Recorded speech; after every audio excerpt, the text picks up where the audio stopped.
कम बच्चों, आज हम कक्षा 6 का पाठ 6 जीव जगत के बारे में पढ़ेंगे। जैसा कि आप चित्र में देख पा रहे हैं, ये कौन सा अध्याय है? हमारा अध्याय 6 है और चैप्टर का नाम क्या है? जीव जगत।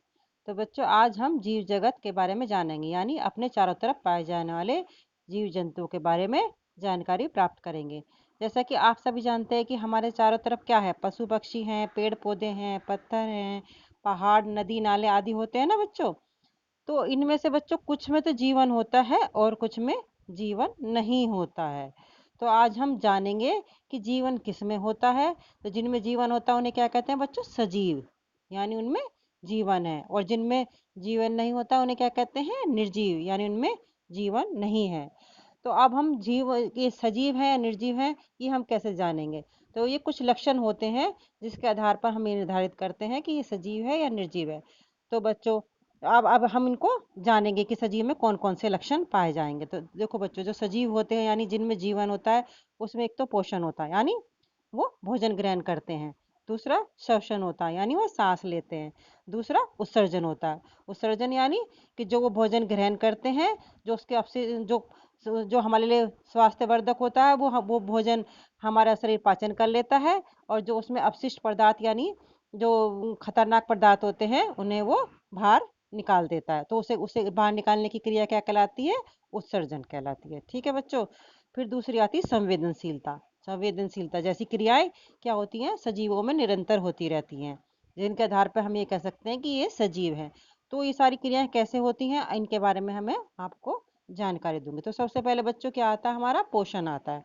पोषण क्या होता है? देखो बच्चों, पेड़ पौधे अपना भोजन पोषण के लिए अपने भोजन, जैसे हम सजीव मतलब मनुष्य अपना भोजन करते हैं, ऐसे ही पेड़ पौधों को भी भोजन की आवश्यकता होती है। उसी से उनकी वृद्धि होती है।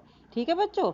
तो वो अपना भोजन कैसे ग्रहण करते हैं? अब आपको ये तो पता है कि मनुष्य या जीव जंतु, ये जानवर अपना भोजन कैसे ग्रहण करते हैं, लेकिन आप ये नहीं जानते कि पेड़ पौधे अपना भोजन कैसे ग्रहण करते हैं। तो पेड़ पौधे अपना भोजन प्रकाश संश्लेषण की क्रिया द्वारा बनाते हैं। प्रकाश संश्लेषण की क्रिया कैसे होती है? वो क्या, जो हरे पौधे होते हैं, ये प्रकाश संश्लेषण की क्रिया बच्चों केवल हरे पौधों में होती है। तो हरे पौधे वायुमंडल में से कार्बन डाइऑक्साइड तथा मिट्टी से जल प्राप्त करके सूर्य की उपस्थिति में क्या करते हैं बच्चों? अपने भोजन का निर्माण करते हैं। तो ये अपने भोजन का निर्माण स्वयं करते हैं। तो इसलिए क्या कहलाते हैं? स्वपोषी, यानी जो अपना पोषण स्व करे वो स्वपोषी कहलाता है। और जो अपने भोजन के लिए दूसरे पर निर्भर करे तो क्या कहलाता है? परपोषी। ठीक है बच्चों। अब आता जंतु, कि जंतु अपना भोजन कैसे ग्रहण करते हैं। तो जंतु कैसे होते हैं? जंतु कुछ देखो बच्चों, कुछ जंतु अपना भोजन पेड़ पौधे से प्राप्त होते हैं। केवल घास घास वगैरह खाते हैं, तो वो क्या कहलाते हैं? शाकाहारी कहलाते हैं, जैसे बकरी, हिरन, चूहा आदि। लेकिन कुछ जंतु क्या होते हैं? कुछ जंतु ऐसे शाकाहारी जंतु को खाते हैं, वो क्या कहलाते हैं? मांसाहारी, जैसे शेर, चीता, बिल्ली आदि। और कुछ जंतु ऐसे होते हैं जो अपना भोजन पेड़ पौधों से भी लेते हैं और जंतुओं से भी लेते हैं, अर्थात वो दोनों चीज खाते हैं। ठीक है, तो वो क्या कहलाते हैं? वो सर्वाहारी कहलाते हैं। वो कौन कौन से होते हैं? उसमें मेन मनुष्य है, ठीक है, और काकरोच आदि। ठीक है बच्चों। अब दूसरी क्रिया आती है हमारी श्वसन। ये सजीवों का जो लक्षण था, सबसे पहले तो पोषण था कि पोषण कैसे करते हैं। अब दूसरा आता है हमारा श्वसन। तो इस क्रिया में सभी जीव ऑक्सीजन ग्रहण करते हैं तथा कार्बन डाइऑक्साइड गैस छोड़ते हैं। ठीक है बच्चों। भिन्न भिन्न प्राणियों में श्वसन अलग अलग अंगों द्वारा होता है। जो श्वसन की क्रिया होती है, सब प्राणियों में अलग अलग अंगों के द्वारा होती है। जैसे मनुष्य में फेफड़ों के द्वारा होता है, और मछली में किसके द्वारा होता है? गलफड़े के द्वारा। उसमें एक गलफड़े अंग पाया जाता है, उसके द्वारा होता है। तो बच्चों, पौधों में श्वसन की क्रिया कैसे होती है? ये क्रिया जो पौधों में भी श्वसन की क्रिया होती है, लेकिन ये कैसे होती है? ये क्रिया पत्ती की निचली सतह पर उपस्थित, जो पत्ती होती है उसकी निचली सतह पर सूक्ष्म छिद्र पाए जाते हैं, जिन्हें रंध्र बोलते हैं। उनके द्वारा ये श्वसन की क्रिया करते हैं। ठीक है। इसको आगे आपको डिटेल में बताया जाएगा। ठीक है भैया। और इसी के द्वारा प्रकाश संश्लेषण की क्रिया भी होती है। ठीक है। अब ये है आपका आता है फिर उत्सर्जन। उत्सर्जन क्या होता है? उत्सर्जन बच्चों सभी जीव जंतु विभिन्न विधियों द्वारा भोजन ग्रहण करते हैं, तो आपको सबको बताया था। अब बच्चे इन्हीं जैविक क्रियाओं द्वारा, जैसे पाचन एवं श्वसन आदि के फलस्वरूप क्या होता है? शरीर में अपशिष्ट पदार्थ बनते हैं। जो ये पदार्थ कैसे होते हैं? हमारे हानिकारक होते हैं। तो इन पदार्थों को शरीर से बाहर निकालने की क्रिया क्या कहलाती है? उत्सर्जन। ठीक है बच्चों। अब आती है आपकी संवेदनशीलता। संवेदनशीलता ये भी सजीवों का एक मुख्य गुण है, ये केवल सजीवों में ही पाया जाता है। इस संवेदनशीलता कैसे क्या, जैसे कि बच्चों आपने देखा होगा कि यदि गर्म वस्तु में आपका हाथ पड़ जाए तो क्या होगा, आप क्या करते हैं, तुरंत अपना हाथ हटा लेते हैं। जैसे आपको किसी गर्म चीज को छू देंगे तो क्या होगा, तुरंत अपने आप ही, आप नहीं हटाएंगे, खुद आपका हाथ अपने आप ही एकदम से हट जाएगा। तो इस क्रिया को क्या कहलाते हैं, उद्दीपन कहते हैं। इस ये क्या कर इस किसी भी उद्दीपन के प्रति शरीर द्वारा की गई क्रियाएं। ये तो अब जो हमने हमने गर्म चीज को हाथ लगाया तो वो खुद हमारा हाथ तुरंत उसमें से हट जाएगा। तो ये क्रिया क्या कहलाएगी, क्रिया कहलाएगी संवेदनशीलता। ठीक है बच्चों। अब आता है हमारा वृद्धि। अब हमारा आता है वृद्धि। ठीक है बच्चों। जैसे कि आपने देखा होगा कि मुर्गी के अंडे से चूजा निकलता है, ठीक है।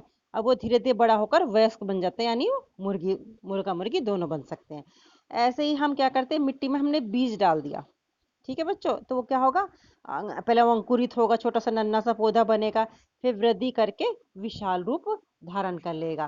तो ये तो तुम्हारा जंतुओं का था, जंतुओं में कैसे वृद्धि होती है, ये तुम्हारा पेड़ पौधों में आ गया।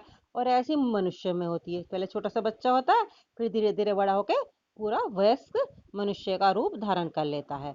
तो पेड़ पौधे, जंतु और मनुष्य, इस तरह से उनमें वृद्धि हो जाती है।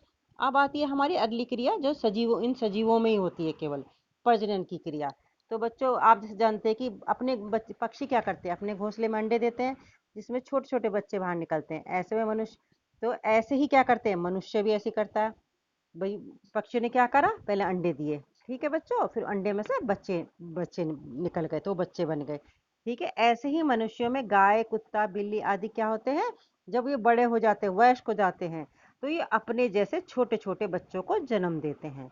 तो ये क्रिया क्या कहलाती है, ये क्रिया कहलाती है प्रजनन की क्रिया। ऐसा ही पौधों में होता है, आपने मिट्टी में एक बीज बो देते हैं, फिर छोटा सा अंकुरित पौधा बन जाता है, फिर वो नए पौधे को जन्म दे देता है। तो ये एक क्या क्रिया क्या कहलाई, ये प्रजनन की क्रियाएं कहलाई ना बच्चों। तो अब ये तुम्हारा ये सारी क्रियाएं क्या आती है बच्चों, ये सारी क्रियाएं क्या आती है जो सजीवों में पाई जाती है, जिससे हम ये निर्धारित कर सकते हैं कि सजीव है निर्जीव है। तो ये 5 मेन क्रियाएं थी। अब बात है कि बच्चों सजीव और निर्जीव में क्या अंतर होता है, इसका हमने तालिका में देखेंगे बच्चों। सजीव और निर्जीवों में अंतर देखो, आप तालिका देख पा रहे हैं कि सजीवों में क्या होता है, पोषण की क्रिया होती है, इसमें पोषण की क्रिया नहीं होती। सजीव में श्वसन होता है, उसमें श्वसन नहीं होता। इसमें वृद्धि होती है, इसमें वृद्धि नहीं होती है। इसमें उत्सर्जन की क्रिया होती है, इसमें उत्सर्जन की क्रिया नहीं होती है। ये उद्दीपन के प्रति संवेदनशील तो होते हैं, और निर्जीव में उद्दीपन के प्रति संवेदनशील नहीं होते। इसमें प्रजनन की क्रिया होती है और इसमें प्रजनन नहीं होता। तो बच्चों ये आपका आधा चैप्टर है, क्योंकि चैप्टर बड़ा है तो ये 2 वीडियो में हम इसको समझा पाऊंगी। तो मैंने ये आधा चैप्टर आपको समझा दिया है बच्चों। आप इससे संबंधित जिसके प्रश्न उत्तर पीछे दिए गए हैं, इसे अपनी कॉपी में कर लीजिए। धन्यवाद बच्चों।